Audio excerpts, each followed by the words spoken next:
بسم اللہ الرحمن الرحیم۔ شروع اللہ کے نام سے جو بڑا مہربان اور نہایت رحم کرنے والا ہے۔ پیارے دوستو، ایک مرتبہ اللہ تبارک و تعالیٰ نے ملک الموت سے پوچھا، تم کو کبھی بھی کسی انسان کی جان نکالتے وقت ترس نہیں آیا؟ ملک الموت نے اللہ تعالیٰ سے ادب و احترام سے عرض کیا، یا میرے اللہ، مجھے 2 روحوں کو قبض کرتے ہوئے بہت ترس آیا تھا۔ اگر تیرا حکم نہ ہوتا تو میں ان 2 روحوں کو کبھی قبض نہ کرتا، اور ان 2 روحوں کو قبض کر کے میں بہت اداس ہو گیا تھا۔ اللہ تعالیٰ نے پوچھا کہ وہ 2 روحیں کون سی ہیں؟ ویڈیو کو شروع کرنے سے پہلے آپ ہمارے چینل کو سبسکرائب کر دیں تاکہ ہماری آنے والی تمام ویڈیوز آپ تک پہنچ سکیں۔ جب اللہ تعالیٰ نے ان 2 روحوں کے متعلق پوچھا تو حضرت اسرائیل علیہ السلام نے عرض کیا، یا اللہ، ایک ماں اور ایک اس کا چھوٹا سا بچہ تھا۔ وہ واقعہ اس طرح سے بیان کیا جاتا ہے، ایک دفعہ سمندر میں جہاز تباہ و برباد ہو گیا۔ اس جہاز میں ایک عورت بھی تھی جو کہ حاملہ تھی۔ جب وہ جہاز تباہ و برباد ہو گیا تو وہ عورت جہاز کے ایک تختے پر سمندر میں تیر رہی تھی۔ اس کا وقت حمل پورا ہوا اور اس نے اسی تختے پر بچے کو جنم دیا۔ اس طرح وہ بچہ، اس کی ماں بے ہوشی کی حالت میں تختے پر لیٹے سمندر کی طرف تیر رہے تھے۔ اے مالک، اسی دوران مجھے حکم ہوا کہ میں اس بچے کی ماں کی روح نکال لوں۔ اے اللہ، میں نے تمہارے حکم کی فوراً تعمیل کی۔ جب ماں کی جان نکل گئی تو وہ چھوٹا سا بچہ تختے پر اکیلا ہی تیر رہا تھا۔ میں یہ سوچ رہا تھا کہ بچے کی ماں کی روح تو قبض کر لی ہے، اب اس کے بچے کا کیا ہوگا؟ وہ بچہ ٹوٹے ہوئے سمندری جہاز کے ایک ٹوٹے ہوئے تختے پر ادھر ادھر تیر رہا تھا۔ وہ بچہ کسی وقت بھی تختے سے نیچے پانی میں گر سکتا تھا۔ اگر وہ نہ بھی گرتا تو اس کے کھانے پینے اور پرورش کا بندوبست سمندر میں کس نے کرنا تھا؟ خیر، کچھ اگلی صبح وہ تختہ تیرتا ہوا سمندر کے کنارے آ گیا۔ اس وقت سمندر کے کنارے دھوبی اپنے کام میں مصروف تھے۔ ایک دھوبی کی نظر اس بچے پر پڑی تو اس نے دیکھا کہ عورت تو مر چکی ہے لیکن وہ چھوٹا سا لڑکا زندہ ہے۔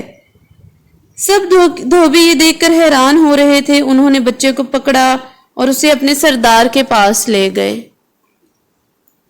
ان کا سردار، جس کے گھر میں کوئی اولاد نہ تھی، سردار کو وہ بچہ بڑا ہی پیارا لگا تو اس کی پرورش کا ذمہ اس دھوبی نے خود لے لیا۔ جب وہ بچہ 8 سال کا ہوا تو اس کے سوتیلے باپ نے اس کا نام شداد رکھ دیا۔ تو وہ اپنے محلے میں بچوں کے ساتھ کھیل کود میں مصروف تھا کہ اچانک اس کی طرف ایک بادشاہ کا گزر ہوا۔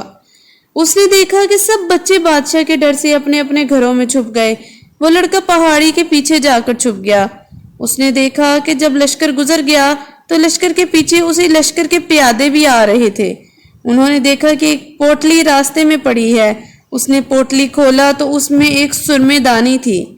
ان میں سے ایک نے کہا، میں یہ سرما اپنی آنکھ میں ڈال لیتا ہوں، میری آنکھیں کمزور ہو گئی ہیں، ہو سکتا ہے کہ میری نظر ٹھیک ہو جائے اس سے۔ ان میں سے ایک نے کہا کہ راستے میں پڑی ہوئی چیز کو کبھی نہیں اٹھاتے، اگر اٹھا بھی لیں تو استعمال میں نہیں لاتے۔ اگر آپ یہ سرما آنکھوں میں ڈالنا ہی چاہتے ہو تو پہلے کسی اور پر تجربہ کر لو، اگر وہ ٹھیک ہو گیا تو یہ سرما تم بھی اپنی آنکھوں میں ڈال لینا۔ انہوں نے ادھر ادھر دیکھا، ان کو وہی لڑکا نظر آیا جو پہاڑی کے پیچھے چھپا ہوا تھا، جس کا نام شداد تھا۔ انہوں نے اس کو پکڑا اور ان کی آنکھوں میں سرما لگایا۔ سرما اتنا اچھا اور تیز تھا کہ سرما آنکھوں میں ڈالتے ہی شداد کی بینائی بہت تیز ہو گئی۔ شداد کو زمین کے اندر چھپے خزانے بھی نظر آنے لگے۔ شداد بہت ہی چالاک اور عقل مند لڑکا تھا۔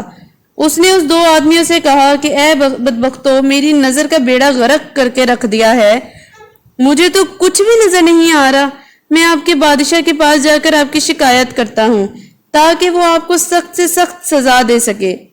جب پیادوں نے شداد کے منہ سے یہ الفاظ سنے تو وہ ڈر کے مارے سب کچھ وہاں چھوڑ کر بھاگ نکلے۔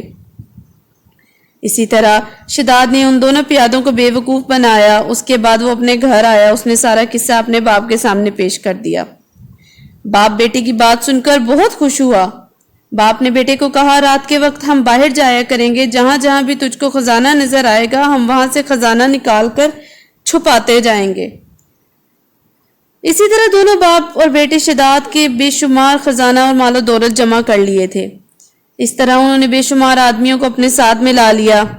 اس وقت کے سرداروں کو اپنی عقل اور دولت کی وجہ سے دھوکہ دے کر یا خرید کر خود وقت کے سردار بن گئے۔ ایک دن ایسا ہوا کہ شداد نے بادشاہ سے بھی اس کی بادشاہت چھین لی اور خود بادشاہ بن گیا۔ یہ وہی بچہ شداد تھا جس کی ماں سمندر میں مر گئی تھی، اور یہ بچہ تنہا ہی ایک تختے پر سمندر کی لہروں میں تیر رہا تھا۔ جب یہ شداد بادشاہ بنا تو اس نے ایک ایسا شہر تیار کروایا جس کی تعمیر سونے اور چاندی کی اینٹوں سے کی گئی تھی۔ جب شہر مکمل کیا گیا تو شداد نے چاہا کہ میں جا کر اس شہر کا نظارہ کر کے آتا ہوں۔ جب وہ شہر کا نظارہ کرنے کے لیے شہر کے دروازے تک گیا تھا کہ اللہ تعالیٰ کے حکم سے ملک الموت نے شداد کی روح قبض کر لی۔ اس کو اتنا بھی موقع نہ دیا کہ وہ شہر میں جا کر اس کا نظارہ کر لے۔ ملک الموت نے کہا، اے اللہ، مجھے اس لڑکے شداد کی روح قبض کرتے ہوئے بھی بڑا دکھ ہوا تھا کہ اس نے اتنی محنت سے وہ شہر تیار کروایا تھا کہ وہ اس کو دیکھنے کے لیے نصیب بھی نہ ہوا۔ اللہ تعالیٰ نے ملک الموت کو کہا کہ وہی بچہ تھا جو سمندر میں جہاز تباہ ہونے کی وجہ سے اس کی ماں مر چکی تھی۔ تب بھی تجھ کو اس پر ترس آیا۔ جب یہ بڑا ہوا اس نے میری نافرمانی کی، اس نے خدائی کا دعویٰ کیا اور کہا میں اپنی جنت خود دنیا میں بناؤں گا۔ یہی وجہ تھی کہ میں نے اس کی روح قبض کرنے کا حکم دے دیا۔ جو بندہ میری نافرمانی کرتا ہے میں اس کا یہی انجام کرتا ہوں۔ اس کو وہ شہر بھی دیکھنا نصیب نہ ہوا۔ تفسیروں میں بیان ہوا ہے کہ شداد اور اس کے ساتھیوں کو ہلاک کرنے کے بعد خدا تعالیٰ نے اس شہر کو دنیا والوں کی آنکھوں سے چھپا لیا تھا۔